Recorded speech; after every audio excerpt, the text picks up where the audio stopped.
बिस्मिल्लाहिर्रहमानिर्रहीम। अस्सलामुअलैकुम। Welcome to my channel Urdu story centre. नए आने वालों से गुजारिश है कि चैनल को सब्सक्राइब कर दीजिए और चैनल पर मौजूद घंटी के बटन को ज़रूर प्रेस कर दें ताकि आने वाले नए नोटिफिकेशन सबसे पहले आप तक पहुंच सकें।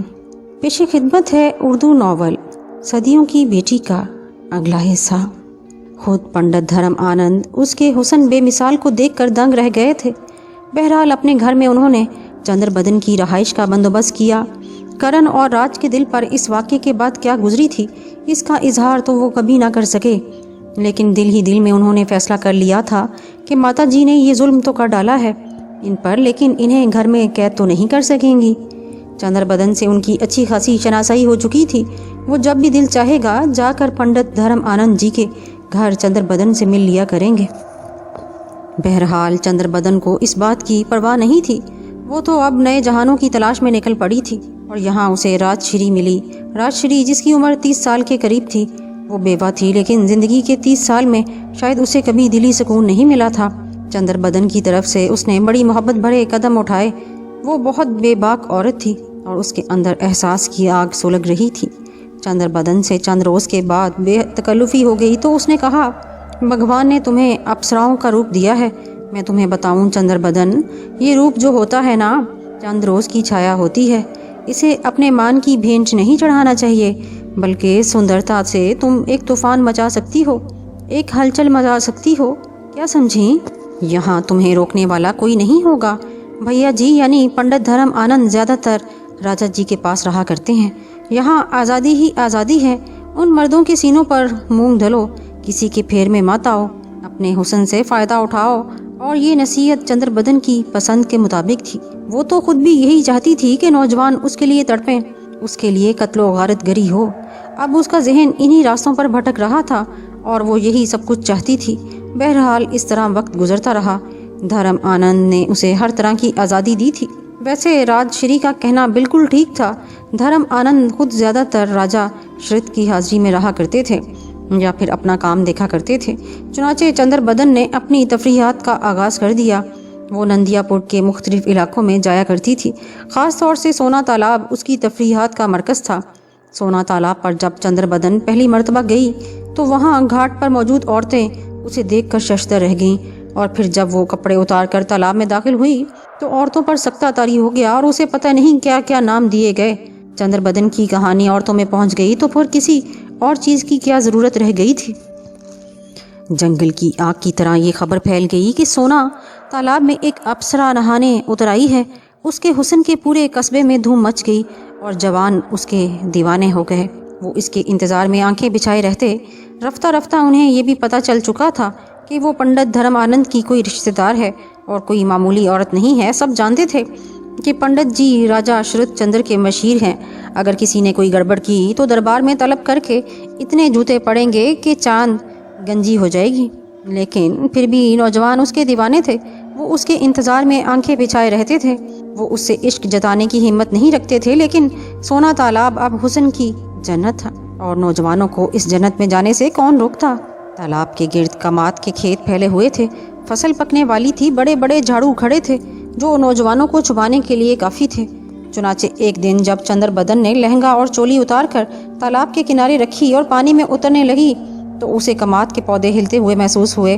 उसकी तेज़ आंखों ने फौरन अंदाज़ा कर लिया कि खेत में कोई मौजूद है। लेकिन भला इस बात में क्या परेशानी। वो तो खुद यही चाहती थी कि नौजवान दूर से उसके हुस्न को देखें और सुलगते रहें। चुनाचे वो मछली की तरह तालाब में तैरती रही। उसकी आंखों ने पौधों से कई सर उभरते देख लिए थे और उसे खूब हंसी आई थी। बड़े बड़े महात्मा थे। उसके दिल में मुसरत की गुदगुदी होती रही। काफ़ी देर तक वो तालाब में नहाई, फिर बाहर निकल आई। लोगों की निगाहों से बेनियाज रहकर उसने सुकून से कपड़े पहने और वापस चल पड़ी। और फिर ये उसका रोज़ का मामूल हो गया। राजश्री ने तो कुछ जुमले ही कहे थे, लेकिन इतने तवील अरसे की ज़िंदगी गुजारने के बाद जबकि उसके सामने पैदा होने वाली लड़कियाँ बूढ़ी होकर 6-6 7-7 बच्चों की माँ बनकर शमशान घाट पहुँच गई थीं, वो इसी तरह हुस्न जमाल में यकता थी। अब ये उसका रोज़ का मामूल हो गया था कि वो सोना तालाब जाती और वहाँ जाकर नहाती। नौजवान न जाने किस तरह रातें गुजारते थे। सुबह उसके पहुँचने से पहले ही खेतों में रौनक हो जाती थी और चंद्रबदन तालाब में नहाती तो लड़के पकड़े खड़े रहते थे। लेकिन एक दिन एक दीवाना बेकाबू हो गया। उस दिन मौसम अबर आलूद था, फजा गुनगुना रही थी। ये नौजवान राज कपूर था, कस्बे के गुंडों में शुमार होता था। वो खेतों से बाहर निकला, चंद्रबदन तालाब में उतर चुकी थी। वो तालाब के किनारे पहुंच गया और उसने चंद्रबदन को आवाज दी, चंद्र। हाय दिया, मुए बेशरम, तू यहाँ क्या कर रहा है? दिखता नहीं मैं नहा रही हूँ। तुझे देखकर ही तो यहाँ पर आया हूँ चंद्र, राज कपूर ने कहा। अरे तेरे घर में माँ बहनें नहीं हैं क्या? चला जा यहाँ से। माँ बहनें तो हैं, पर तेरी जैसी सुंदर नारी कोई नहीं। मैं तुझे करीब से देखना चाहता हूँ, राज कपूर ने कहा और पानी में उतर गया। चंद्रबदन तेजी से दूसरे किनारे की तरफ लपकी, साथ ही वो बचाओ बचाओ चीख रही थी। हुसन की पुकार ने बहुत से गीदड़ों को शेर कर दिया और बहुत से लड़के कमाद के खेतों से बाहर निकल आए। चंद्रबदन दूसरी तरफ खुशकी पर आ गई थी और उसने अपने आप को एक दरख्त के पीछे छुपा लिया था। राज कपूर क्यों इसे तंग कर रहा है? प्रकाश ने गराई हुई आवाज में कहा। अरे क्या है बे, तेरी बहन है क्या? राज कपूर ने सुर्ख सुर्ख आंखें निकाल कर कहा और चंद्रबदन के कपड़े उठा लिए। उसके कपड़े उसे दे दे राज, वरना अच्छा नहीं होगा। प्रकाश बोला, चला जा यहाँ से। क्यों, तेरी मौत मेरे हाथों लिखी है। तू खुद क्या अपनी माँ की हिफाजत करने आया है यहाँ? राज कपूर ने कहा और प्रकाश ने एक जोरदार घूंसा उसके मुंह पर रसीद किया। राज कपूर भी अकेला नहीं था, चुनाचे उसके साथी बाहर निकल आया और बाकायदा फसाद हो गया। लेकिन इस फसाद में चंद्रबदन के कपड़े उसे मिल गए। उसने जल्दी से अपने कपड़े पहने और कस्बे की तरफ दौड़ गई। नौजवानों में जबरदस्त जंग छिड़ गई, जिसके नतीजे में राज कपूर की आंख फूट गई, प्रकाश का सर फट गया और दूसरे बहुत से नौजवानों को शदीद चोटें आईं। कस्बे वालों को इत्तला मिली और कस्बे में कोहराम मच गया। बुजुर्ग दौड़े आए और उन्होंने बामुश्किल बीच बचाव कराया, लेकिन सोना तालाब पर होने वाले झगड़े की बुनियाद बताने के लिए कोई तैयार नहीं था। लेकिन ऐसी बातें छुपी कहाँ रह सकती हैं। पता चल गया कि ये हंगामा चंद्रबदन की वजह से हुआ है। चुनाचे बुजुर्गों की पंचायत हुई। तमाम बुजुर्ग सर जोड़कर बैठ गए। चंद्रबदन की तालाब पर नहाने की इत्तला पहले भी कई बुजुर्गों तक पहुंच गई थी और वो सब गौर करने पर मजबूर हो गए थे। बहरहाल बुजुर्गों ने एक दूसरे को सूरत हाल बताई और इस खौफ का इजहार किया गया कि आज इसकी वजह से हमारे लड़के जख्मी हुए, कल 2-4 खून होंगे और उसके बाद नंदियापुर मुसीबत में गिरफ्तार हो जाएगा। ये बड़ी गलत बात है। पंडित धर्म आनंद को खुद सोचना चाहिए कि आगे क्या होने वाला है। पंडित जी तो आंखें और कान बंद किए बैठे हैं, मेरा मुंह ना खुलवाओ। इनकी बहन राजश्री ने क्या नहीं किया, वो खुद बड़े गुल खिला चुकी है। ये तो बहुत बुरी बात है। अरे कहाँ की बात करते हो राजा शरद चंद्र जी की? भला क्या पड़ी है कि इस छोटे से कस्बे की बात सुने? तुमने इनके महल के रंग रलियों के किस्से नहीं सुने क्या? तो फिर आखिर होगा क्या? बस भैया, अंधेर नगरी है, 2 ही बातें हैं। एक बार फिर पंडित धर्म आनंद से बातचीत की जाए या फिर खामोश होकर बैठ जाया जाए। जो हो रहा है वो होता रहेगा। तो फिर सोचो और गौर करो। दोबारा पंचायत बुलाई जाएगी और इसमें फैसला किया जाएगा कि इस मुसीबत के खिलाफ क्या किया जाए। पंचों ने इस बात की तस्दीक कर दी और चंद्रबदन एक नए मसले के तौर पर सरसार के सामने आ गई थी। ग्रंथ आनंदी ने बागीशोरी मंदिर को दान की थी और उसके बदले उसे चंद्रबदन मिली थी। लेकिन संसार में कोई अमल किसी दूसरे अमल के ज़ेरे असर नहीं होता। हर किरदार अपने अमल का जिम्मेदार होता है। बागीशोरी तो अपने प्रेम में अमर हो गई, लेकिन चंद्रबदन के रास्ते दूसरे हो गए। अमृत जल पीकर वो अमर हो गई। अगर कोई उसकी उम्र जान लेता तो शहर रह जाता। लेकिन इस वक्त तो नंदियापुर में उसके हुस्न की धूम मची हुई थी। नौजवान उसके लिए पागल हो रहे थे और बुजुर्ग सख्त परेशान थे। पंडित धर्म आनंद से बात की गई तो वो घबरा गए। मैं कोई उपाय करूँगा भाइयों, कुछ सोचूंगा मैं। और फिर उन्होंने जागीरे से बात की जो इनका दोस्त था और फिर भरत निवास में राजा शरद चंद्र के महल में नौकरी भी करता था, चरस पीता था और जीवन गुजारता था। तुम इसे भरत निवास ले जाओ जागीरे, मेरे भाई मेरी मुश्किल दूर कर दो। जागीरे तैयार हो गया। चंद्रबदन को पता लगा कि उसे भरत निवास नामी किसी राजधानी में ले जाया जा रहा है तो उसने लापरवाही से गर्दन हिला दी। उसे क्या एतराज़ हो सकता था। राजश्री को पता लगा तो उसने हसरत भरे लहजे में कहा, हाय राम, तेरी सुंदरता तो गजब ढा देगी महल में। अगर कहीं महाराज की नज़र पड़ गई तो तू रानी भी बन सकती है। वैसे एक बात कहूँ, तू ही रानी बनने के काबिल है। ये बात चंद्रबदन के मन में बैठ गई। वाकई रानी बनने के मज़े ही दूसरे होते हैं। वो भरत निवास पहुंच गई। शहर की बात ही निराली थी। चारों तरफ जिंदगी ही जिंदगी थी। रुत, तांगे, पालकियाँ रवा दवा थीं। साफ सुथरी दुकानें, भरे परे बाजार, बांग के सजीले लोग। चंद्रबदन मुसरत भरी निगाहों से एक एक मंजर देखती हुई महल पहुंच गई। जागीरे ने उसे ओढ़नी ढक लेने को कहा और उसने ओढ़नी में चेहरा छुपा लिया। इस तरह वो महल के उकबी हिस्से से अंदर दाखिल होकर उन क्वार्टरों में पहुंच गई जो राजमहल के मुलाजमों के थे। ये क्वार्टर भी महल की शान को मद्देनिगाह रखकर बनाए गए थे और इन मकानात से कहीं ज़्यादा खूबसूरत थे जो नंदियापुर के शुरफा के मकानात थे। ये सब दीवान जी की अनायात थीं, वरना जागीरे को तो महल में कदम रखने की इजाज़त न मिलती। बहरहाल वो क्वार्टर पहुंच गई। कुर्बो जवार के लोगों ने को उसने यही बताया कि उसकी एक अजीज़ा उसके साथ आई है। पड़ोसियों ने उससे मिलने की कोशिश भी की, लेकिन जागीरे ने कह दिया कि वो किसी से मिलना पसंद नहीं करती। इस तरह चंद्रबदन फिलहाल कैद होकर रह गई थी। एक तरफ जागीरे सोच विचार में था कि किस तरह महाराज तक ये गोहरे नायाब पहुंचाया जाए। दूसरी तरफ चंद्रबदन इस ख्याल में गर्क थी कि महाराज शरद चंद्र की निगाहों में किस तरह जगह पाए। यहाँ आए 1 हफ्ता गुजर चुका था, लेकिन अभी तक वो कैद से बाहर नहीं निकली थी और अब ये कैद उसे नागवार गुजर रही थी। चुनाचे अब वो कुछ करने का इरादा कर रही थी और इसके लिए ज़रूरी था कि घर से निकला जाए। इस वक्त जागीरे घर में नहीं था। वो क्वार्टर के दरवाजे पर आई और थोड़ा सा किवाड़ खोलकर बाहर झांका। एक दरमियाने कद की खूबसूरत सी औरत उस वक्त दरवाजे के सामने से गुजर रही थी। उसने श करके उसे आवाज़ दी और वो औरत रुक गई। उसने चूक कर दरवाजे की तरफ देखा और चंद्रबदन ने अपना एक हाथ बाहर निकाल कर उसे इशारा किया। औरत हैरान सी दरवाजे पर पहुंच गई। तब चंद्रबदन ने दरवाज़ा खोल दिया। अंदर आ जाओ, वो आहिस्ता से बोली। औरत उसका हुस्न देखकर मबहूत रह गई। उस क्वार्टर में ये अप्सरा कहाँ से उतर आई? बहरहाल वो हैरान सी अंदर दाखिल हो गई। तुम ही जागीरे की अजीज़ा हो? उसने अंदर आकर पूछा। हाँ, चंद्रबदन ने गर्दन हिलाई। तब तो जागीरे ने तुम्हें यहाँ लाकर अक्लमंदी नहीं की। अगर महाराज के किसी हरकारे ने तुम्हें देख लिया तो फिर तुम्हारी खैर नहीं। क्यों, क्या बात है? चंद्रबदन ने मुस्कुराते हुए पूछा। भोली लड़की, तू बेहद सुंदर है, इतनी सुंदर कि महाराज के महल की एक भी रानी तेरे पैरों की धूल नहीं। महाराज ने अगर तुझे देख लिया तो दीवाने हो जाएंगे और फिर तो महाराज के महल में पहुंच जाएगी। मगर जागीरे, तेरा कौन है? कोई भी नहीं, मैं एक लावारिस लड़की हूँ। भरी दुनिया में मेरा कोई नहीं। जागीरे के कस्बे की हूँ और बस। ओह, मगर अब तो जिंदगी कैसे गुजारेगी? यहाँ तो तेरे लिए बड़ी मुश्किल है। तुम यहाँ क्या करती हो? चंद्रबदन ने पूछा। मालन हूँ, रोजाना फूल तोड़कर महल में पहुँचाती हूँ। तुमने तो शरद चंद्र को देखा होगा 20 दफ़ा। कैसे हैं? बस राजा हैं और राजा आम आदमियों से अनोखे होते हैं, उस मालन ने जवाब दिया।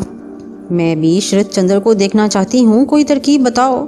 तो तू उन्हें देख ले, अगर उन्होंने तुझे देख लिया तो बस तेरी खैर नहीं, ये सोच ले। वो मैं सोच लूँगी, तुम तरकीब तो बताओ, चंद्रबदन ने कहा। रोज़ाना सुबह 6 बजे वो महल के पीछे वाले बाग में सैर को आते हैं, मगर उस वक़्त किसी और को बाग में जाने की इजाज़त नहीं होती। मैं भी 7 बजे के बाद जाती हूँ। हाँ, अगर बाग के किसी गमले के पीछे से कोई छुपकर उन्हें देखना चाहे तो कोई मुश्किल नहीं है। अकेले होते हैं, आमतौर से अकेले, क्योंकि कोई रानी इतनी सुबह नहीं उठती। कभी कभी किसी को उठाकर साथ ले आते हैं। ठीक है, तुम्हारी मेहरबानी, मगर तुम्हारा नाम क्या है? नैना। मैं अकेले घबराती हूँ नैना बहन, मिलती रहा करो। मैं ज़्यादा लोगों से नहीं मिलना चाहती, सच कहती हूँ। बस तुम अकेली ही मेरे पास आ जाया करो। तू तो इतनी सुंदर है कि तेरे पास से हटने को दिल ही नहीं चाहता, सच कहती हूँ। राजमहल में चांद उतर आया है, मगर किसे खबर कि वो गंदी कीचड़ में पड़ा है। नैना ने दोनों हाथ चंद्रबदन के रुखसारों पर रखते हुए कहा और चंद्रबदन मुस्कुराने लगी। नैना बाहर निकल गई और उसके जाने के बाद भी चंद्रबदन मुस्कुराती रही। उसकी हसीन आंखों में तेज चमक थी। बहरहाल उसने अपना काम शुरू कर दिया था और फिर वो अपने आइंदा इक़दामात का जायज़ा लेने लगी। 2-3 मुलाकातों के बाद नैना उससे बेतकल्लुफ़ हो गई। जागीरे बेकार इंसान था, वो आज तक कुछ सोच ना सका था और फिर चर्च उसे कुछ सोचने की मोहलत ही ना देती थी। चंद्रबदन को अपने काम के लिए किसी राजदार की ज़रूरत थी, चुनाचे उसने नैना को अपनी गहरी सहेली बना लिया। और फिर एक दिन वो नैना से बोली, तुम जागीरे को देखती हो नैना बहन? हर वक्त चर्च के दम लगाता रहता है, मेरा कोई ख्याल ही नहीं है। अब तुम ही बताओ, ज़िंदगी कैसे गुजारूं? एक बात मेरे दिमाग में कई दिन से मचल रही है, उस डर से नहीं कि तू मान जाएगी, नैना ने उसके गले में बाहें डालते हुए कहा। एक तुम ही तो मेरी सहेली हो नैना, तुम्हारी बात का भी बुरा मान जाऊंगी, चंद्रबदन ने नाज से कहा।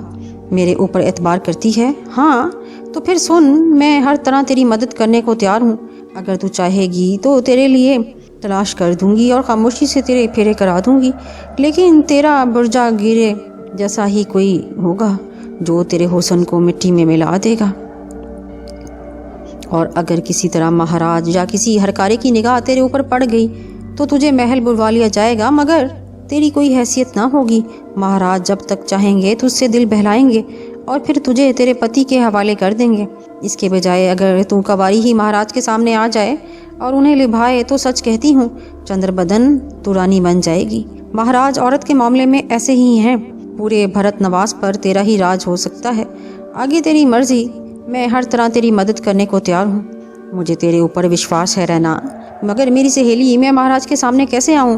अरे ये कौन सी बड़ी बात है, मैं तुझे बता चुकी हूँ कि महाराज सुबह ही सुबह ताज़ा खाना खाने आते हैं, तो ताज़ा हवा खाने आते हैं। तू किसी तरह बाग में पहुँच जा। दूसरों को आने की इजाज़त नहीं है, मगर तुझे देखकर महाराज नाराज़ नहीं होंगे। मुझे वहाँ पहुँचा देगी नैना? हाँ क्यों नहीं, तेरी सहेली जो ठहरी। मगर मेरे पास तो कपड़े भी नहीं है नैना, बस यही कपड़े हैं। तू चिंता मत कर चंद्रबदन, मैं तेरा सिंगार कर दूंगी, तुझे ये खूबसूरत कपड़े बनवा दूंगी। मगर रानी जी, रानी बनकर नैना को भूल ना जाना। तुझे कैसे भूल जाऊंगी नैना, तू तो मेरी सहेली है। चंद्रबदन ने नैना को गले में बाहें डाल दी। तो फिर ठीक है, तू महाराज के सामने जाएगी। हाँ, चंद्रबदन ने जवाब दिया और नैना खुश हो गई। उसने वादा किया कि वो आज से अपना काम शुरू कर देगी और नैना ने जो कहा था वही किया। उसने अपने आदमी के जरिए एक खूबसूरत लिबास तैयार कराया। उसे खुद भी लालच था। जाहिर है चंद्रबदन को कोई मुकाम मिल गया तो नैना के भी ऐश हो जाएंगे। फिर एक रात तकरीबन 4 बजे, जब जगीरे चर्च के नशे में ऊंधा पड़ा हुआ था, नैना अपना तैयार किया हुआ लिबास और फूलों के गजरे लेकर जगीरे के क्वार्टर पर पहुंच गई। उसने रात को ही चंद्रबदन से कह दिया था कि सुबह 4 बजे उसका इंतजार करे। चंद्रबदन ने दरवाज़ा खोला। वो नैना के आने से पहले ही नहा चुकी थी। नैना उसका श्रृंगार करने लगी। चंद्रबदन के लंबे बालों की ढीली ढाली खूबसूरत चोटी में उसने जूही के फूल परोए, फिर चंद फूल उसके बालों में अटकाए और गहरे रंग की चोली और लहंगा पहना दिया। भरपूर श्रृंगार करने के बाद उसने चंद्रबदन को देखा और देखती ही रह गई। मर्द होती चंद्रबदन तो इसी जगह आत्महत्या कर लेती। तू ऐसी ही सुंदर लग रही है कि तुझे देखकर आदमी मर जाए तो सीधा स्वर्ग में जाए। चंद्रबदन मुस्कुराती रही और फिर दोनों खामोशी से क्वार्टर से निकल आईं और नैना दरख्तों की आड़ लेती, पहरेदारों की निगाहों से बचती, राजमहल के पीछे हिस्से में चली गई। अभी 6 बजने में देर थी। गर्मियों की सुबह थी। उजाला फैल चुका था, लेकिन आसमान पर बादल छाए हुए थे। इस वजह से मौसम भीगा भीगा हो रहा था। नैना ने उसे महल के उकबी बाग में छोड़ दिया। चंद्रबदन का दिल बिल्लियों की तरह उछल रहा था। आज उसे बहुत बड़ा मार्का सर करना था। इसी मार्के पर उसकी जिंदगी का दारोमदार था। इस जिंदगी का जिसके ख्वाब उसने न जाने अनजाने में देखे थे।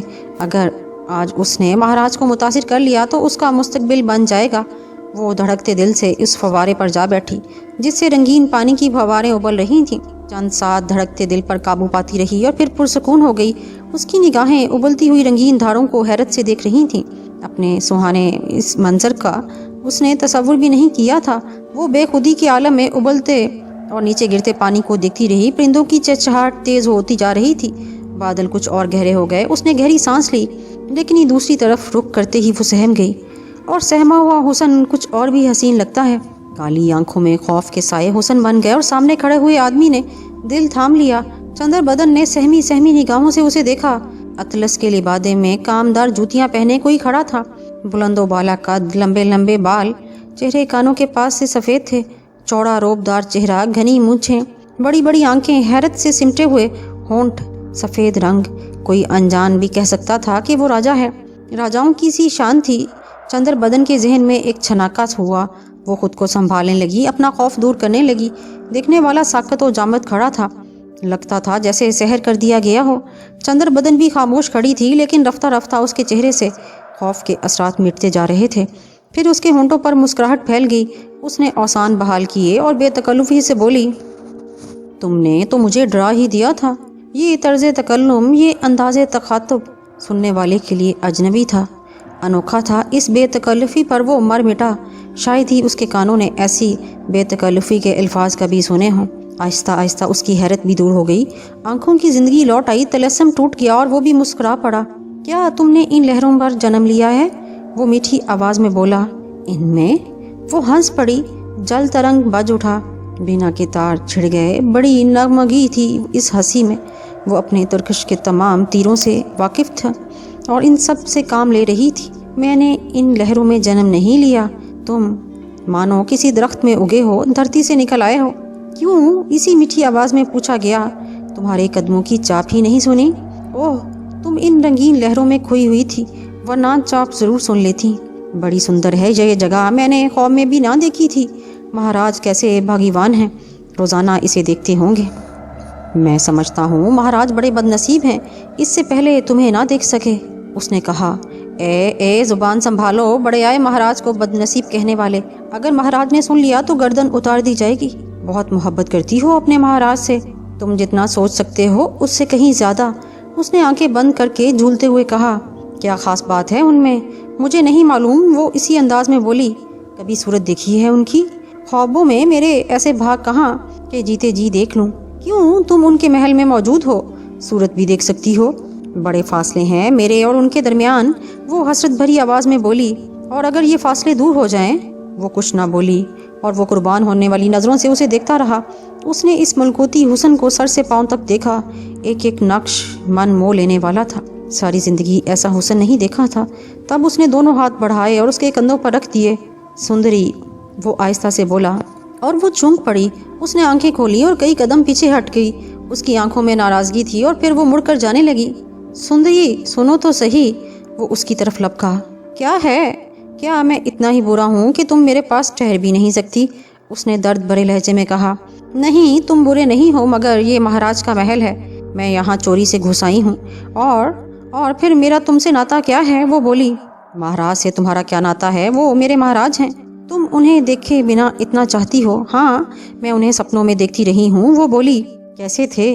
जैसे भी थे, वो मेरे महाराज थे। अगर वो मेरे जैसे होते तो तुम भी बुरे तो नहीं। सच? हाँ। तुम कहाँ रहती हो सुंदरी? यहाँ कैसे आ गई? उसने बेकरारी से पूछा। सामने वाले क्वार्टरों में रहती हूँ, थोड़े दिन हुए आई हूँ। अब मुझे जाने दो, जगीरे काका जागने वाले होंगे और फिर महाराज इधर ना आ निकलें। तुम कैसी प्रेमिका हो, प्यार भी करती हो और डरती भी हो। महाराज आ भी गए तो तुम्हारा क्या कर लेंगे? मुमकिन है उन्हें मेरा आना पसंद ना हो। तुम जैसी सुंदरी को कौन पसंद ना करेगा? किसी के भाग ही होंगे जो तुम्हारी सूरत देख ले, मगर जगीरे कौन है? मेरा काका चरसी कहीं का, सुबह ही सुबह नशा उतर जावे है तो मुझे आवाज़ देवे है। ओह, वो जागीरे जो यहाँ नौकर है जूते लगाने पर? हाँ, बड़ा पापी है, काम में मुल्ला मोरख तो ऐसा ही। वो हंस पड़ी। मगर तुम जैसी सुंदरी का काका कैसे है? अब मुझे क्या मालूम, वैसे मैं उसकी पुत्री नहीं हूँ, वो यही कह रहे है। इससे पहले तुम कहाँ थी सुंदरी? नंदियापुर। ताज्जुब है, तुम्हारे हुस्न के चर्चे हमारे कानों तक नहीं पहुँचे। अच्छा, हाँ, तुम्हारे महाराज तुमसे मिलना चाहें तो क्या तुम उनसे मिलोगी? ऐसी बातें मत करो अजनबी, हम नीच जात के लोग महाराज के दर्शन कैसे कर सकते हैं? उसने गहरी सांस ली। उसके होंठ मुस्कुराहट से कांप रहे थे। वो जाने के लिए मुड़ी।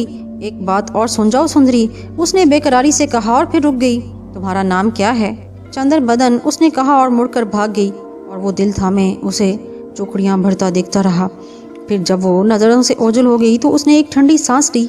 अरे तुझे क्या मालूम पगली कि तेरा महाराज तेरा गुलाम बन गया है। आह, तू अब तक कहाँ छुपी हुई थी? न जाने तू अब तक कहाँ थी, न जाने हम तेरे बिना आज तक कैसे जिंदा रहे। और फिर वो लड़खड़ाते कदमों से राजमहल की तरफ चल पड़ा। उसकी पेशानी पर गहरे गौर व फिक्र के आसार थे। नैना बेचैनी से उसकी मुंतजिर थी। उसे देखते ही उससे लिपट गई। क्या हुआ री, मुंह कैसा गुलनार हो रहा है? बता तो सही, क्या हुआ? काम बन गया नैना, वो मिल गए। क्या बातें हुई? नैना ने बेचैनी से पूछा। फिर बताऊंगी, पहले हुलिया दुरुस्त कर लूं। काका जाग उठा तो शुभा करेगा। तुम शाम को आना, सब कुछ बता दूंगी। हाय, मैं शाम कैसे गुजारूंगी? नैना ने कहा और फिर वो मजबूरन उसे छोड़कर चली गई और चंद्र बदन क्वार्टर में वापस आ गई। आज उसकी खुशी का कोई ठिकाना ना था। शरद चंद्र को उसने पहले कभी नहीं देखा था, लेकिन अब वो इतनी बेवकूफ़ भी नहीं थी कि शरद चंद्र को पहचान भी ना सकती। और शरद चंद्र की जो कैफियत थी, इससे भी वो बखूबी समझ गई थी। उसका तीर निशाने पर बैठा था। ये तस्वुर ही उसके लिए न जाने क्या था कि शरद चंद्र के लिए एक खिलौना नहीं बनना चाहती थी। वो अपनी अहमियत पहचानती थी। वो जानती थी कि वो क्या है और वो अपना सही मुकाम चाहती थी। इस सही मुकाम को हासिल करने के लिए उसे बहुत कुछ सोचना था। उसने नैना का लाया हुआ लिबास उतार कर अपना लिबास पहन लिया। पहला कदम कामयाब साबित हुआ था, अब हर कदम पूरे तौर से सोच समझ कर उठाना था। वो बिस्तर पर लेट गई। जागीरे अभी तक औंधा पड़ा खराटे ले रहा था। उसने हकारत से जागीरे को देखा। नीच जर्सी कहीं का, खुद को इसका मालिक समझता है, खुद को इसका बाप समझता है।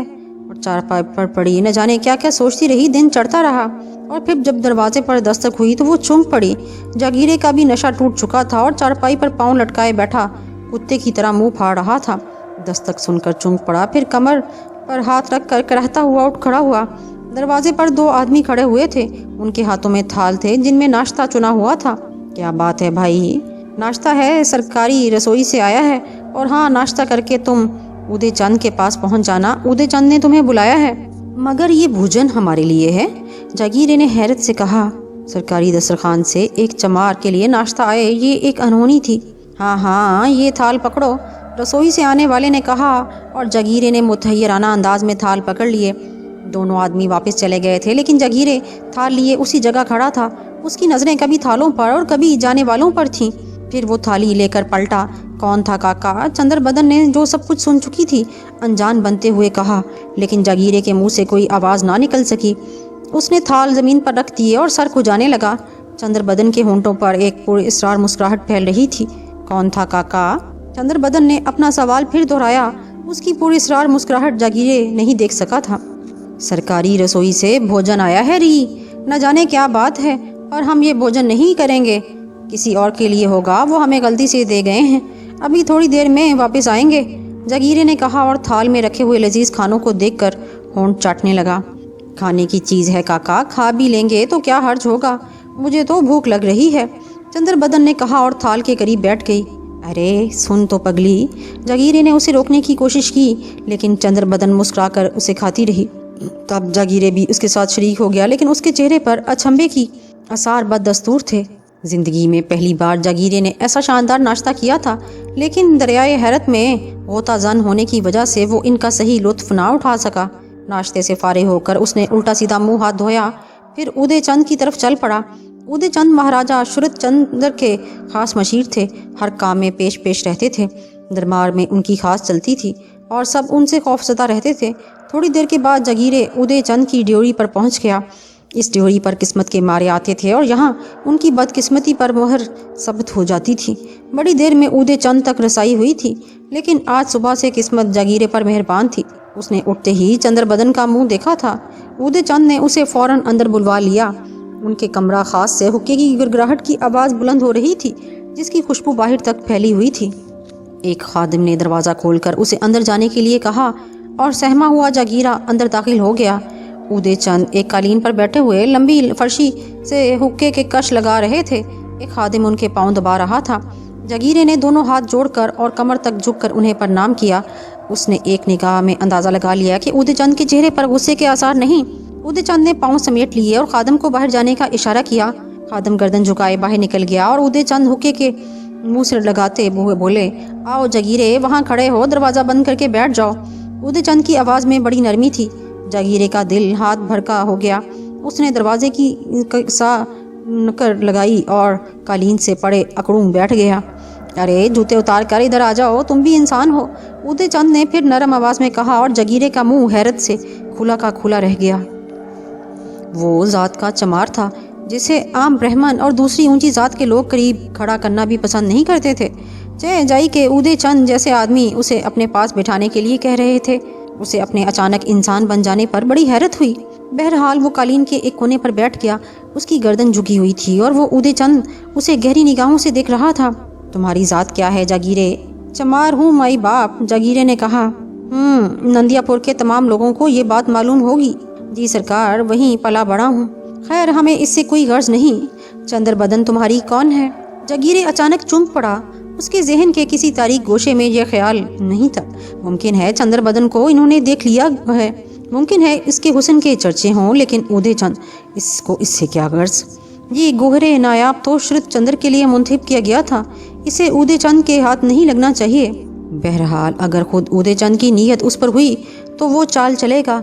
वो कह दे कि वो उस मोती को शरद चंद्र के लिए लाया है, फिर उदय चंद की क्या हिम्मत थी कि खुद उसे हाथ लगाने की कोशिश करते। चंद्रबदन सरकार मेरी बेटी है, उसने जवाब दिया। तुम्हारी पत्नी कहाँ है?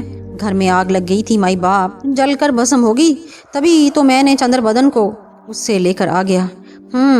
उदय चंद ने गौर करते हुए कहा। फिर वो गौर से जगीरे की शक्ल देखते हुए बोले, चंद्रबदन तुम्हारे लिए लक्ष्मी बन सकती है जगीरे, वो महाराज को पसंद आ गई है, तुम उसे श्रुत चंद्र के पास जाने को तैयार करोगे?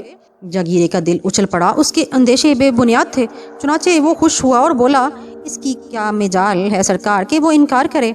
महाराज की राया है, उसके बड़े भाग के महाराज ने उसे इज्जत बख्शी।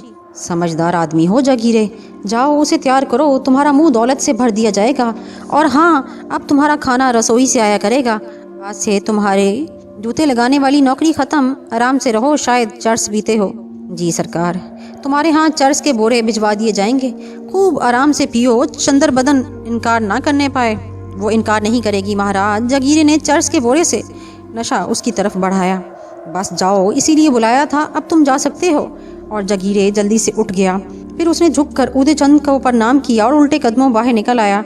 उसके कदम लड़खड़ा रहे थे। उसे वो सब कुछ मिल गया था जो वो चाहता था, इसीलिए तो वो चंद्रबदन को यहाँ लाया था। मगर वो खुद इस बारे में कुछ ना कर सकता था और सब कुछ खुद ही हो गया। भगवान तुझे स्वर्ग दे, तू मर गई पर मुझे एक ऐसा तोहफा दे गई जिसने मेरा जीवन बना दिया। बाप रे बाप, चर्च के बोरे मैं कैसे ख़त्म करूँगा? उसका दिल खुशी से कांपने लगा और इसी तरह हाँफते कांपते वो अपने क्वार्टर में पहुंच गया। चंद्रबदन अपने पलंग पर नीम दराज कुछ सोच रही थी। जगीर ने पहली बार उसे मोहब्बत से भींच लिया और चंद्रबदन ने उसे एक तरफ धक्का दे दिया। पागल हुआ है काका, तेरे बदन से चर्च की बू आ रही है, उसने नाक सकोड़ते हुए कहा। अरे भाग खुल गए हमारे पगली, भगवान ने इतना दे दिया जिसकी उम्मीद नहीं थी। क्या मिल गया काका? चंद्रबदन ने पूछा। चर्च के बोरे। हाय दया, दिन रात चर्च और कम ना हो, खत्म हो जाए तो और आ जाएगी। तेरा तो मस्तक फिर गया, बात तो बताता नहीं। बात? अरे पगली, शरद चंद्र ने तुझे पसंद कर लिया है। मुझे? चंद्रबदन ने अनजान बनते हुए कहा। और क्या, मुझे उदय चंद ने बताया है। आज रात तू शरद चंद्र जी के पास जाएगी। ओह, चंद्रबदन ने गहरी सांस लेकर कहा कि उसके ख्वाबों की ताबीर नहीं थी। वो एक वेश्या की हैसियत नहीं चाहती थी, वो खिलौना बनना नहीं चाहती थी। वो तो पूरे दरबार को अपने कदमों पर झुकाने की ख्वाहिशमंद थी।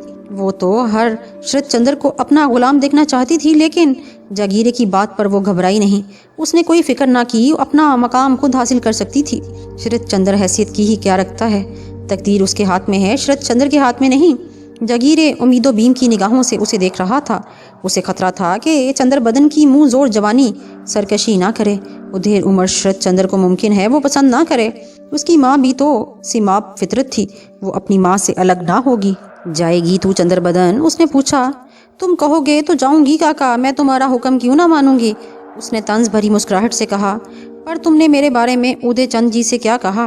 कुछ नहीं, मैंने कहा चंद्रबदन मेरी बेटी है, वो मेरी बात कभी नहीं टालेगी। चंद्रबदन ने एक गहरी सांस ली और खामोश हो गई। जगीरे काफ़ी देर तक उसकी खुशामद करता रहा और फिर किसी काम से बाहर निकल गया। चंद्रबदन सोच में डूब गई।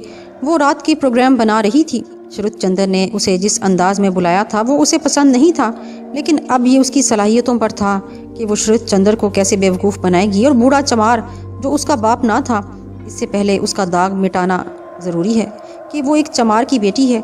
न जाने कब तक उसका शैतानी जहन काम करता रहा। उसने बहुत से मंसूबे तैयार कर लिए थे, वो उनसे मुतमईन हो गई।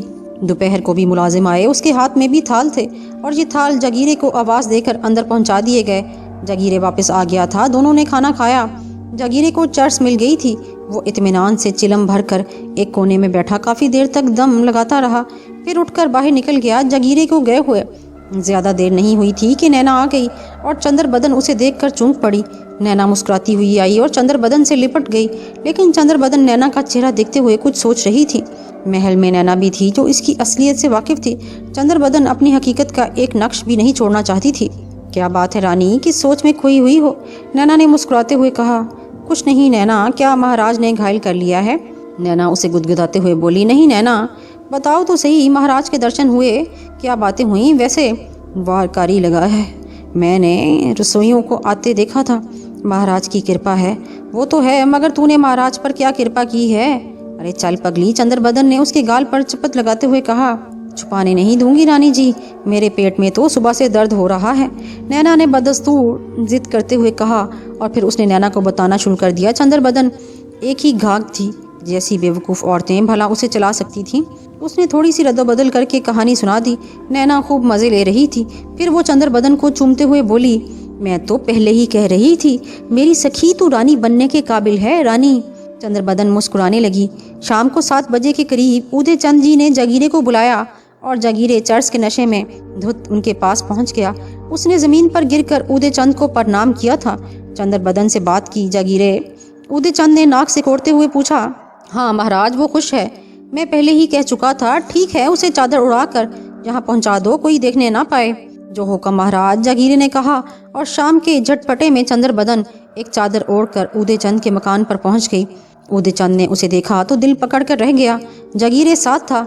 यकीन नहीं आता जागीरे, उस अप्सरा ने तेरे यहाँ जन्म लिया है। उन्होंने चंद्रबदन को घूरते हुए कहा। अगर महाराज शरद चंद्र उसे पसंद ना कर लेते तो हम उसे अपने दिल की रानी बनाते, पर जिसके भाग में जो हो। उन्होंने अपनी ठंडी सांस ली। चंद्रबदन पत्थर की मूरत बनी खामोश बैठी थी। बस अब तू जा, उदय चंद ने जागीरे से कहा और जागीरे खामोशी से बाहर निकल गया। उदय चंद जी ने चंद्रबदन को साथ लिया और एक दूसरे कमरे में पहुंच गए, जहां 4 औरतें और बैठी हुई थीं। इसका सिंगार कर दो, महाराज के दरबार में जाना है, सामने साड़ियां मौजूद हैं, कोई कसर न छोड़ना। जो आ गया महाराज, औरतों ने कहा। और फिर सब चंद्रबदन के बाल बाल मोती परोए। बिलाशुबा वो अपने फन में माहिर थीं।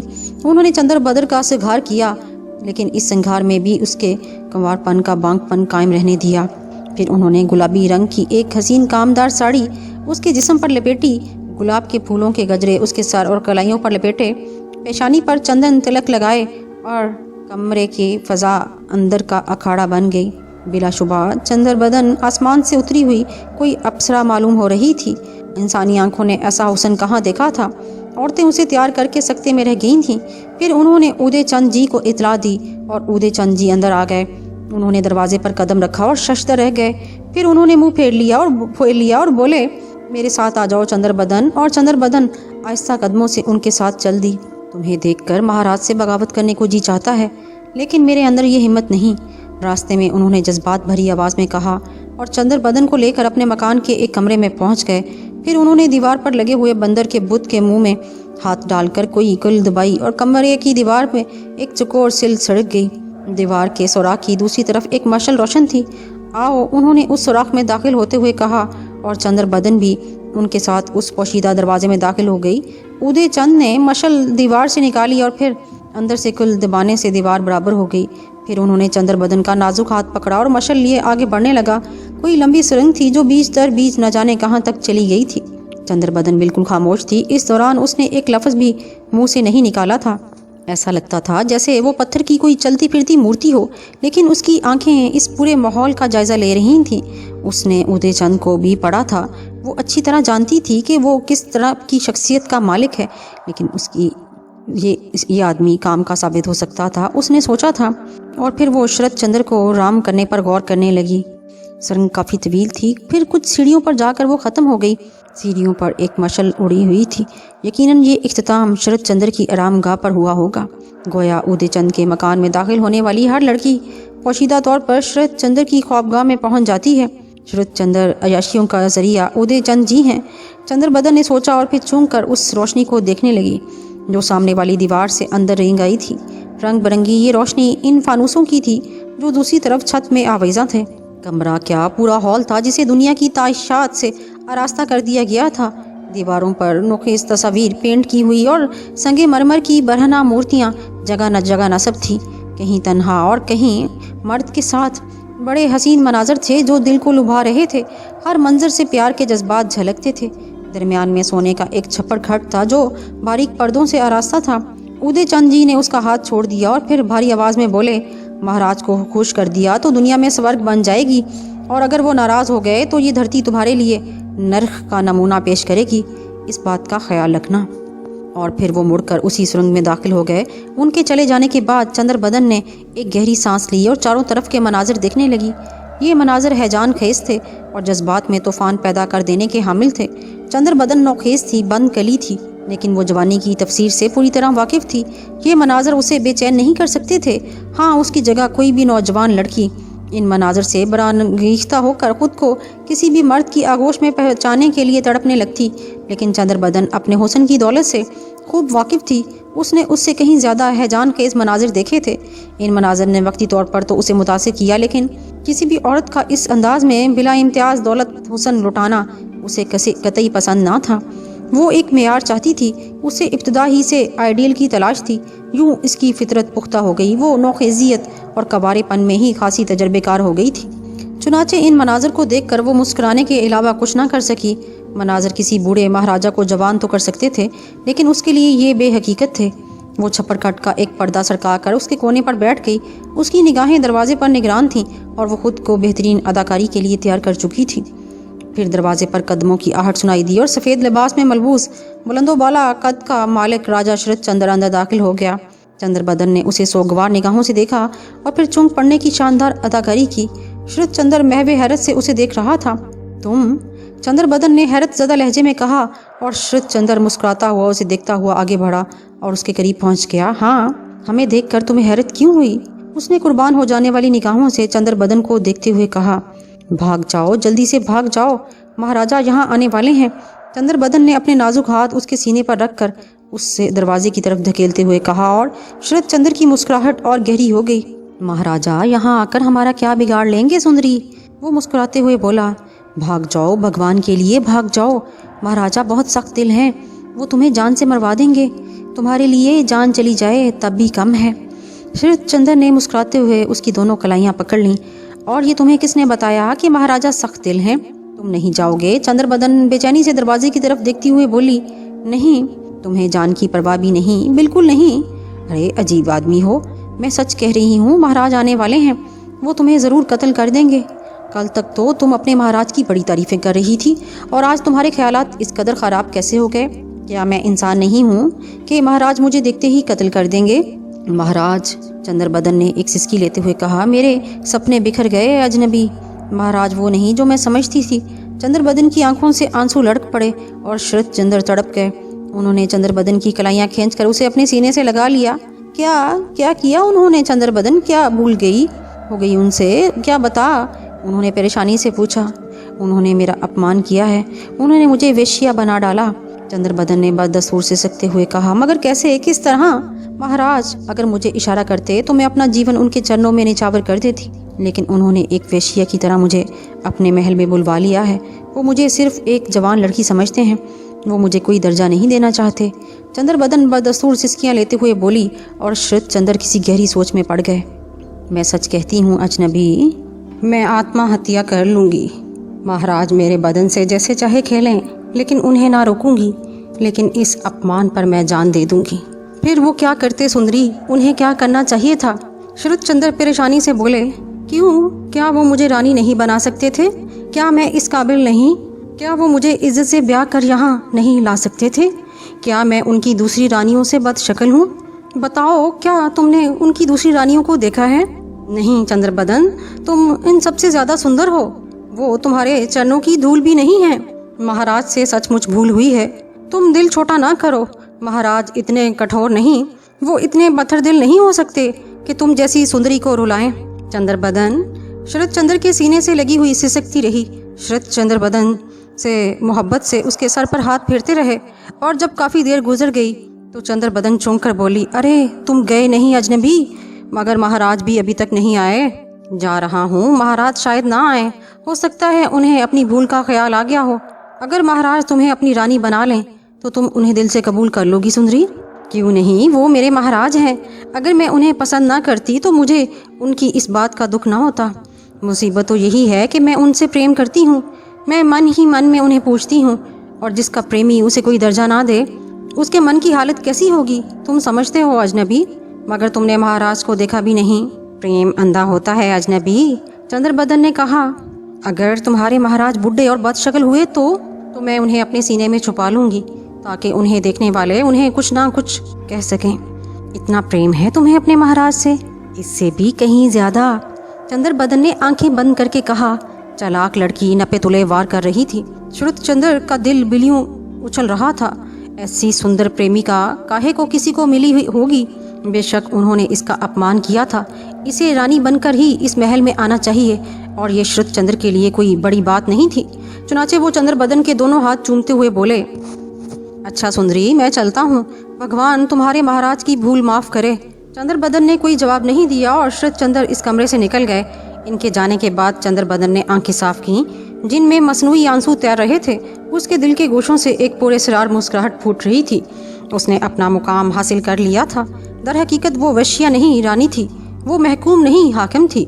जंग और मोहब्बत के असूलों से वाकिफ थी और इस छोटी सी उम्र में ही बड़े बड़े तजर्बेकारों के कान काट सकती थी। तकरीबन 1 घंटा गुजर गया, तब दरवाज़ा खुला और 2 औरतें अंदर दाखिल हो गईं। ये महल की दासियां थीं। इन्होंने चंद्रबदन की झुकी हुई गर्दन ऊपर उठाई और मुस्कुराते हुए बोली, महाराज नहीं आएंगे देवी जी, आइए दूसरे महल में चलें। हाय हाय, बेचारी के अरमान दिल में रह गए।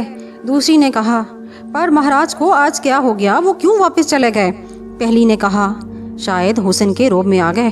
दूसरी खिलखिलाकर हंसते हुए बोली और चंद्रबदन हकारत से उन्हें देखती हुई उनके साथ बाहर निकल आई। आज ये हंस रही थी, लेकिन कल की बागडोर इसके हाथ में होगी और कल उसके होंठ इस अंदाज में ना मुस्कुराएंगे।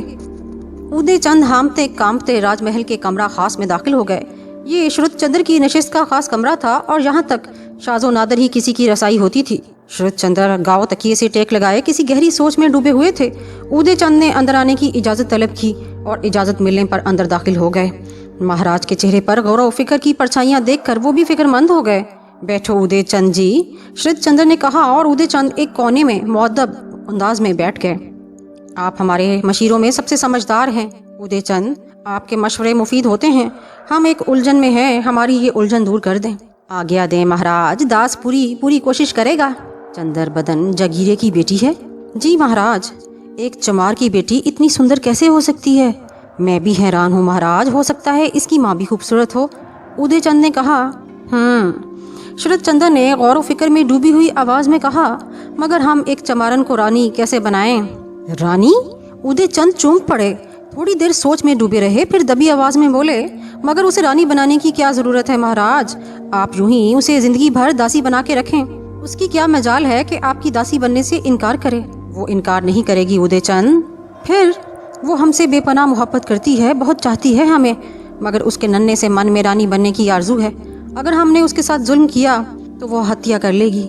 हमारी बहुत सी रानियां हैं, मगर हमें इतना कोई नहीं चाहती जितना वो चाहती है। वो रानियां इसके चरणों की धूल भी नहीं, फिर हम इसे रानी क्यों ना बनाएं? उदय चंद गहरी सोच में डूब गए। चंद्रबदन इन लोगों की नज़रों में नीच जात थी और किसी नीच जात को रानी बनाने से हजारों जुबानें खुल सकती थीं। धर्म की बात आ जाती है तो बहुत से फितने जाग उठते हैं, लेकिन श्रुतचंद्र उसे रानी बनाने के लिए संजीदा थे और उदय चंद को इज्जत भी इसी वजह से मिली थी कि वो श्रुतचंद्र की हर नामुमकिन को मुमकिन बना देते थे। अगर वो ये ना कर सकते तो फिर उस कमरा खास तक उनकी रसाई होने का क्या जिक्र। कुछ सोचो उदय चंद जी, ये काम जरूर होना है, इसके बारे में सोचो। दास महाराज के लिए सब कुछ करने को तैयार है, कोई तरकीब आई? श्रुतचंद्र ने खुश होकर पूछा। दास अगर तरकीब ना सोच सके तो उसके जीवन से क्या फायदा? मेरे दिमाग में एक ख्याल आया है। क्या? जल्दी कहो। श्रुतचंद्र खुश होकर बोले। चंद्रबदन को बहुत कम लोग जानते हैं, खुद महाराज को भी इतने अरसे इसके बारे में नहीं मालूम हो सका, और फिर कोई सोच भी नहीं सकता कि चंद्रबदन जागीरे की बेटी हो सकती है। जागीरे का मुंह चर्स और दौलत से भर दिया जाए, वो कभी ना कहेगा कि चंद्रबदन उसकी बेटी है। हम चंद्रबदन को थोड़े अरसे के लिए यहाँ से हटा देंगे। हम इसे अपने एक गहरे दोस्त रामचरण के यहाँ पहुँचा देते हैं। रामचरण ब्राह्मण है, आपने उसे जागीर बख्शी हुई है, एतमाद का आदमी है। रामचरण इसे अपनी भतीजी बनाए जो किसी दूसरे शहर से आई हो। वहाँ रखकर चंद्रबदन को महल के तौर तरीके सिखाए जाएंगे। हम इसके लिए बहुत सी औरतें रखेंगे जो इसे रानियों की आदाब सिखाएंगी। इस दौरान महाराज जब चाहें रामचरण के घर जाकर उससे मिल सकते हैं, और फिर जब ये पूरी रानी बन जाए तो रामचरण की भतीजी की हैसियत से आप इसके साथ फेरे कर लें। श्रुतचंद्र फटी फटी आंखों से उदय चंद को देख रहे थे। उदय चंद के खामोश होते ही वो उठे और उदय चंद से लिपट गए। धन हो उदय चंद, तुम हमारे सच्चे मंत्र हो, तुम हमारे बेहतरीन मशीर हो। तुम्हारी तरकीब बहुत अच्छी है, हमें तुम्हारी तरकीब बहुत पसंद आई। श्रुतचंद्र खुशी से बेकाबू हुए जा रहे थे। उदय चंद इनकसारी से हंसने लगे। तुम ये काम जल्द से जल्द कर डालो, मगर ठहरो, हम ये तो बता दें कि हमारी और उसकी क्या गुफ्तगू हुई। बता दें महाराज, उदय चंद इंकसारी से बोले, हम तुम्हें बता चुके हैं कि हमने पहले बाग में इस सुंदरी को देखा और फिर कल रात इससे मिले। और श्रीत चंद्र ने रात की कहानी उदय चंद को सुना दी। उदय चंद जी गौर से ये दास्तान सुन रहे थे। मेरी राय है महाराज कि मैं चंद्र बदन को हकीकत बता दूं, उससे कह दूं कि वो जिससे मिली है वो महाराज ही थे। वो खुश भी हो जाएगी और महाराज को पहचान भी लेगी। इसके बाद वो अपना काम ठीक से कर लेगी। बिल्कुल ठीक, हम भी यही चाहते हैं कि तुम उसे हमारे बारे में बताओ। श्रीत चंद्र खुश होकर बोले। फिर उदय चंद महाराज से इजाज़त लेकर उठ गए। चंद्र बदन ने जाल फेंक दिया था और अब किसी माहिर शिकारी की तरह शिकार फंसने का इंतजार कर रही थी। उसने नहायत चालाकी से अपना मुद्दा श्रीत चंद्र पर वाजे किया था। दर हकीकत ये अंदाज ऐसा था कि महाराज को शुबा भी नहीं हो सकता था। भोली भाली चांद सी सूरत वाली अप्सरा बेपनाह सलाहियतों की मालिक थी। वो नोखेज थी, रुमान भरी थी, लेकिन उसके सोचने का अंदाज मुख्तलिफ था। जवानी की उमंगें उसके दिल में भी थीं, लेकिन वो खुद को इन आम इंसानों से मुख्तलिफ समझती थी, इसलिए इसके सोचने का अंदाज मुख्तलिफ था। वो जानती थी कि जवानी बहुत बड़ा हथियार है। हथियार इस्तेमाल के लिए ही तो होते हैं, लेकिन शर्त यह है कि एक भी वार खाली ना जाए। उसने नंदियापुर के बड़े बड़े ऊंची जात वालों को बेवकूफ़ बनाया था, लेकिन उसके अंदाजे के मुताबिक वो इसकी मश्क थी। वो अपनी तीरों के निशानों का अंदाज़ा कर रही थी और अभी तक उसे मायूसी नहीं हुई थी। महाराज श्रीत चंद्र बूढ़े थे, इसके काबिल ना थे, किसी भी जवान लड़की की ताबीर नहीं थे, लेकिन इनके सहारे वो पूरी शिकारगाह पर कब्जा करना चाहती थी। इसके लिए तो वसी मैदान मौजूद था, जहां वो संभल संभल कर शिकार खेलने का प्रोग्राम बनाए हुए थी। उसे अपनी माँ की याद बहुत सताती थी। इन दोनों माँ बेटी में सहेलियों का सा रिश्ता था। गो माँ ने उसे कभी अपना राजदार नहीं बनाया था। रह गया जगीरे, तो चंद्र बदन ने कभी जगीरे का तस्वुर भी नहीं किया था। वो इसके साथ सिर्फ इसलिए आ गई थी और उसने दुनिया के सामने इसे अपना बाप इसलिए तस्लीम कर लिया था कि वो राजमहल तक आने का जरिया था। और फिर जगीरे ने उसका ये तरद्दुद भी दूर कर दिया कि वो इसका बाप है। उसे जगीरे से नफरत थी, गंदा गलीज कहीं का। बहरहाल वो राजमहल के एक हिस्से में मुकीम थी। उसे रानियों जैसी ही सहूलतें हासिल थीं। उसने भी गलाजत में परवरिश नहीं पाई थी। उसने नंदियापुर का माहौल देखा था, जहां उसने अपना सारा बचपन गुजारा था, और ग्रंथ आनंदी ने उसे शहजादगी की हर आसाइश मुहैया कर रखी थी। और उसके घर का माहौल भी राजमहल से कम नहीं था। यही वजह थी कि राजमहल के इस हिस्से में मौजूद दासियों ने उसे एक ख़ास मुकाम दिया था। लेकिन किसी दासी को ये महसूस नहीं हुआ था कि उनकी नई मेहमान महाराज की नई मंजूर निगाह है। चंद्र बदन का रख रखाव रानियों जैसा ही था। चंद्र बदन कोई कमज़ोर पहलू नहीं छोड़ना चाहती थी। उसे यकीन था कि कुछ ना कुछ ज़रूर होगा। श्रुत चंद्र ने उसे बाग में देखा था और उसकी अदाओं पर मार मिटे थे, जिसका नतीजा बरामद होने में वक्त नहीं लगा। वो इसे खरीद कर इसका मुंह मोतियों से भर देना चाहते थे। उन्होंने जिस अंदाज में चंद्र बदन को बुलाया था, इस अंदाज में चंद्र बदन की जगह अगर कोई और लड़की होती तो बदहवास हो जाती, लेकिन उसे खुद पर एतमाद था। वो खामोशी से राजमहल में चली आई और यहाँ आकर उसने हालात संभाल लिए। महाराज के वापस चले जाने से उसे बखूबी अंदाज़ा था कि उसका वार कारी है और अब किस्मत के दरवाजे खुलने वाले हैं। रात उसने सुकून से गुजार दी। दूसरे दिन दासियों ने उसे गुस्ल कराया, उसका सिंगार किया और वो हंसी खुशी सब कुछ करती रही। दोपहर के भोजन के बाद वो आराम से लेट गई। अब उसे लेटे हुए ज़्यादा देर न गुजरी थी कि एक दासी ने आकर उसे इतला दी, उदय चंद आपसे मिलने आए हैं। ओह, बुलाओ। चंद्र बदन उठकर बैठ गई और पंडित उदय चंद उसके कमरे में दाखिल हो गए। कैसी हो चंद्र बदन? उन्होंने मुस्कुराते हुए कहा। कृपा है महाराज की, कोई तकलीफ तो नहीं? नहीं महाराज। उदय चंद जी मुस्कुराते हुए एक छप्परखट के कोने पर बैठ गए। उन्होंने चंद्र बदन को भी बैठने का इशारा किया और गर्दन झुकाए। वो उनके सामने बैठ गई। महाराज शरद चंद्र से मुलाकात हुई चंद्र बदन? नहीं। चंद्र बदन ने मासूमियत से गर्दन हिला दी और उदय चंद जी की मुस्कुराहट और गहरी हो गई। लेकिन महाराज तो बता रहे थे कि वो तुमसे 2 बार मिल चुके हैं। नहीं। चंद्र बदन भुंचका कर बोली, गोया महाराज झूठ बोल रहे थे। उदय चंद जी मुस्कुराते हुए बोले, मैं सौगंध खाती हूँ महाराज, मैंने उन्हें नहीं देखा। अच्छा, तो बाग में तुम्हें कौन मिला था? बाग में? हाँ, परसों मुंह अंधेरे वो कौन था? वो उसने मुझे अपना नाम नहीं बताया। फिर कल रात को वो भी राजमहल आया था, मेरे पास रुका और चला गया। वो महाराज श्रुत चंद्र ही थे। पगली, तू सचमुच बड़ी मासूम है। तूने इस बारे में मालूमात हासिल करने की कोशिश भी ना की। उदय चंद जी मुस्कुराते हुए बोले, लेकिन चंद्र बदन की अदाकारी नुक्ता अरूज पर थी। उसकी आंखें फटी हुई थी, होंठ खुले हुए थे और वो उदय चंद को तक रही थी। फिर उसके होंठ आहिस्ता आहिस्ता हिले। वो महाराज थे। हाँ पगली, राजमहल में इतनी आज़ादी से और कौन आ सकता है? मगर मैंने तो उनका अपमान किया था। मैंने, महाराज तुझे दिलो जान से चाहते हैं, तूने अनजाने में अपने मन का राज उन पर खोल दिया और वो सोच में पड़ गए। वो अपनी प्रेमिका का मन तोड़ना नहीं चाहते। मैं तुझे बताने आया हूँ चंद्रबदन कि अनकरीब तू रानी बन जाएगी। वो महाराज थे? चंद्रबदन इस खुशखबरी को बड़ी चालाकी से पी गई। महाराज ने ही मुझे तेरे पास भेजा है, मुझे तुझसे कुछ बातें करनी है, उदय चंद जी ने कहा। और चंद्रबदन खामोशी से उनकी शक्ल देखती रही। उदय चंद कुछ सोचने लगे थे, फिर वो अल्फाज तोलकर बोले, मैं तुझसे जो बात कहने वाला हूँ चंद्रबदन, हो सकता है उसे सुनकर तेरे मन को ठेस लगे, लेकिन इन बातों में तेरा मुस्तकबिल छुपा हुआ है। तुझे मालूम है कि तू एक चमारन है। अछूत जाति के लोग बड़ी जाति में नहीं ब्याहे जा सकते, पर फिर महाराज की जात तो सबसे ऊंची है।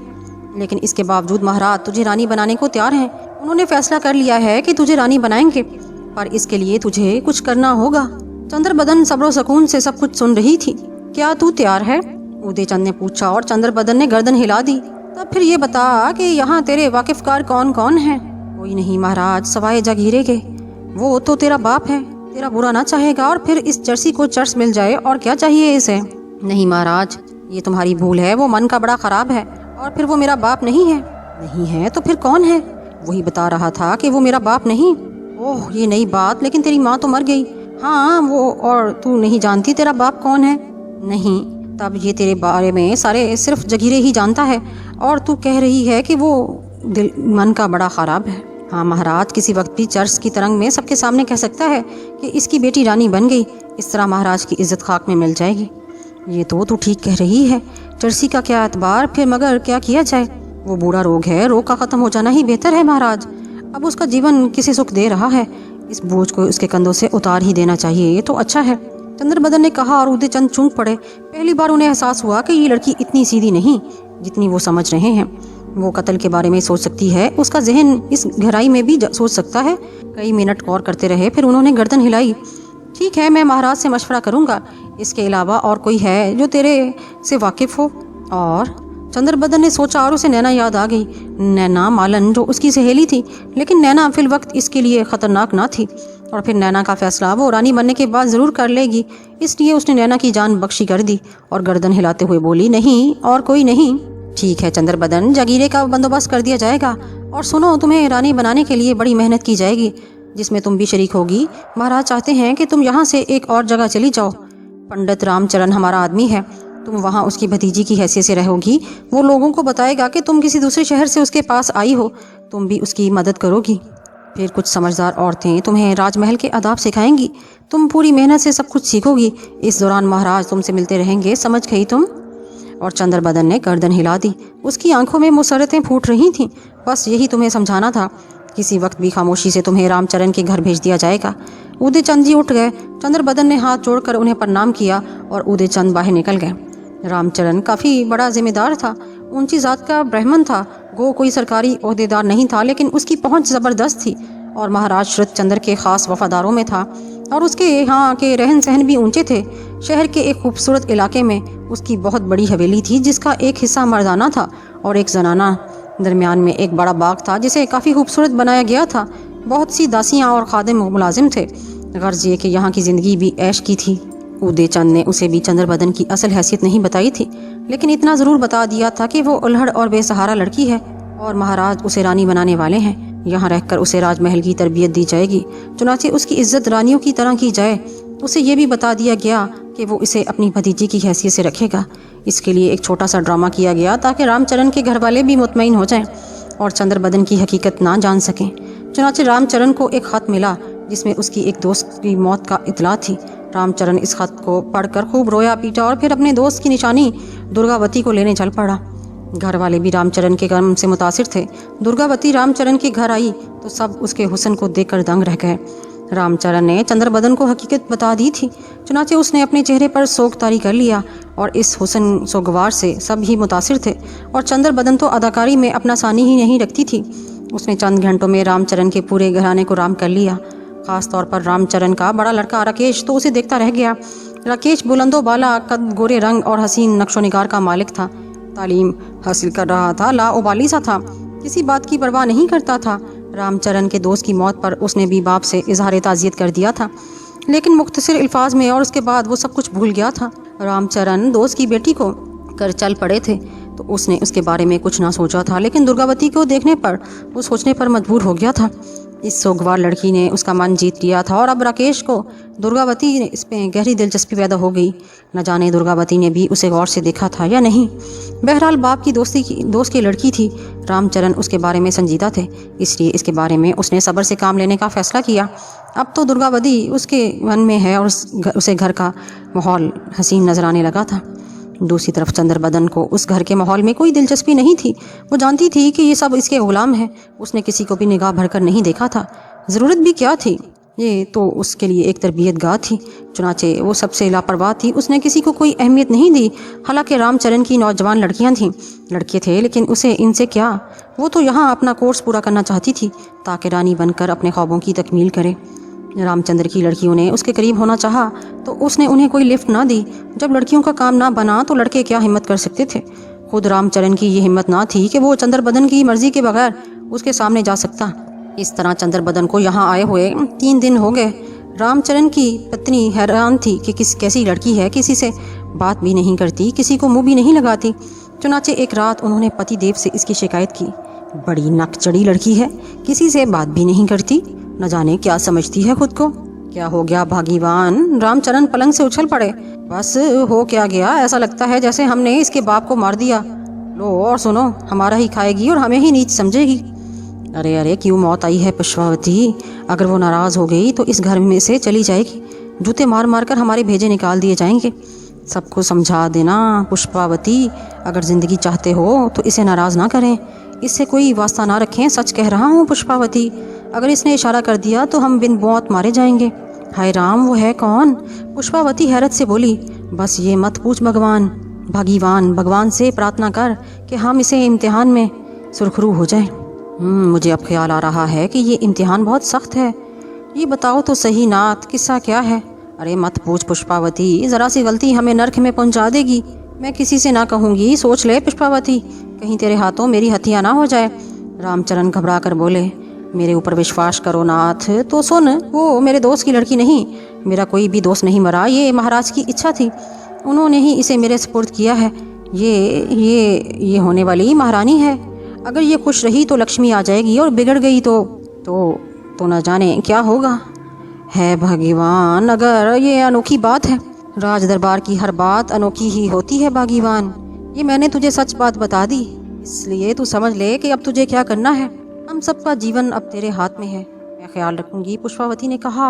और इस तरह चंद्रबदन इस घर में एक अनोखी हैसियत से रहने लगी।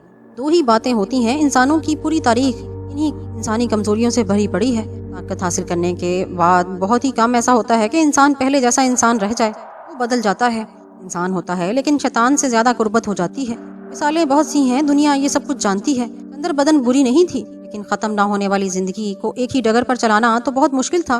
कोई सीख देने वाला तो नहीं था। शैतान चुपके से करीब खिसकाया। उसे ऐसे कहाँ मिलते। अमर जीवन, अमर सुंदरता, दोनों का मिलाप अटूट। ये बात चंद्रबदन के मन में बैठ गई थी। संसार में उससे सुंदर कोई नहीं। इसकी जगह राजमहलों ही में नहीं बल्कि राजाओं के मन में है, और वो इन्हीं रास्तों का सफर कर रही थी। इस घर में सभी इससे खौफसदा रहते। कोई इसकी मर्जी के बगैर इसके सामने ना जाता। वो खुश होती तो सबके चेहरे खिल उठते, उसका मूड खराब होता तो सब सहमे सहमे रहते। और चंद्रबदन को इस सहमे हुए माहौल से दिली मुसरत होती। वो यहाँ बहुत खुश थी। चौथे दिन चंद औरतें उसके पास आईं। इन औरतों को उसी के साथ रहना था। रामचरण की अजीमुशान हवेली में ही के रहने सहने का इंतजाम भी हो गया, और ये औरतें चंद्रबदन को तरबियत देने लगी। चंद्रबदन को किसी तरबियत की जरूरत ही नहीं थी, लेकिन बहरहाल उसे ये ताउन पसंद आया। चुनाचे वो इन औरतों से तरबियत हासिल करने लगी। चलने फिरने, उठने बैठने के आदाब सीखने लगी और तेजी से उनमें ताक होने लगी। एक माहिर रकासा से उसने रक्स की तालीम भी हासिल करना शुरू कर दी। इसकी चंदा जरूरत नहीं थी, लेकिन ये उसका अपना शौक था। महाराज श्रीचंद्र ने इस दौरान बड़े सब्र से काम लिया था। वो उदय चंद जी के मशवरे के मुताबिक काम कर रहे थे। इस दौरान महल में कुछ वाकयात रोनुमा हो चुके थे। मसलन महाराज ने एक रानी को अलहदा कर दिया था। ये उनकी सबसे बड़ी रानी थी और इनके मामलात में सबसे ज्यादा दखल अंदाजी करती थी। बाकी 3 रानियां तो महाराज की मंजूर निगाह थी। महाराज ने इन्हें रानी बनाया था, लेकिन बड़ी रानी ने श्रीचंद्र के पिताजी ने उनका ब्याह किया था।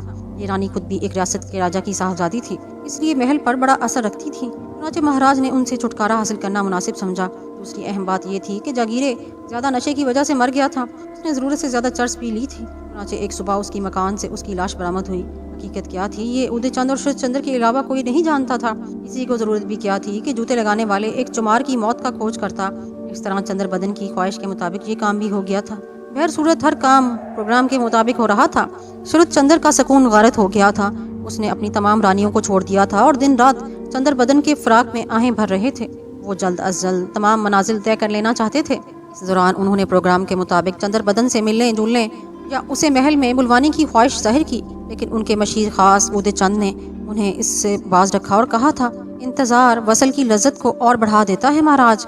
महाराज, तमाम रास्ते तय होने के बाद जब चंद्र बदन आपकी आगोश में आएगी तो आपको स्वर्ग का मजा आ जाएगा। कुछ और इंतजार करें, चंद्र बदन ऊश आपके चरणों में होगी। और शरद चंद्र ने अपनी समझदार मशीर की बात मान ली और सब्र किए हुए थे, लेकिन गर्दश चरख इस खेल को और रंग देना चाहती थी। चंद्र बदन अगर खामोशी से शरद चंद्र की हो जाती तो कहानी में क्या दिलकशी रह जाती। आम सी बात होती और फितरत कायनात उम्मीद पसंद नहीं।